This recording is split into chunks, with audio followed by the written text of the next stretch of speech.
Sensuality. Sensuality is unembarrassed enjoyment of touch and movement.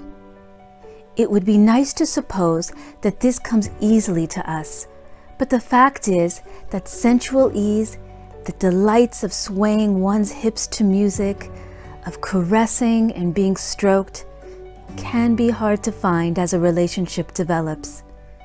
We become awkward because we need to maintain our self-respect and get worried that we will appear ridiculous or leave ourselves vulnerable to rejection. Will the other person want to stroke us back? If we get up and dance, will our movements be fluid and enticing or shamefully disjointed and inept? Alternatively, it can simply feel hard to make the transition from the other themes of a relationship. The need to persuade one's partner to change their attitude to the distribution of domestic chores, to agree with that the children's schools has serious failings, or to manage a tendency to get irritated or morose, to an abandoned sense of one's physical sweetness and allure, or to feel entitled to such pleasure despite not having a physique that naturally draws the admiration of others. Oscar Niemeyer's Casa de Canoas carefully constructs an environment designed to help us with such troubles. It repositions sensuality as part of a sophisticated, mature life.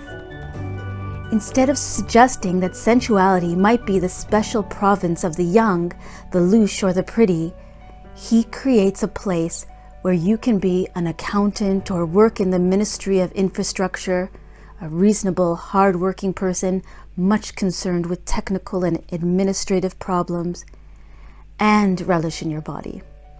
You can have a conversation that stretches your mind and also be gently exploring the back of your lover's knee, or kiss in the warm shadows before taking a conference call about worrying regional sales projections. The glass and rock help us feel sophisticated while letting ourselves be natural. The house is a bit like a confidant, an encouraging friend who makes reassuring murmurs at the right time. It makes our self-consciousness kinder. It gives us a lovely sense of what normality might be. It feels at ease with physical pleasures and carries them off in a style that it makes available to us all as well. Sensuality is in the hinterland of sex and is enticing and threatening because of this connection. One could imagine a couple feeling safe enough in this house to be sexually adventurous in a way that has felt impossible for years. The passage from where they are now to the more risky, intense, and dramatic elements of their sexuality and the return to the rest of life is here made simpler. It is a temple to erotic hope that one can be sexually adventurous and a good person and have a good relationship at the same time.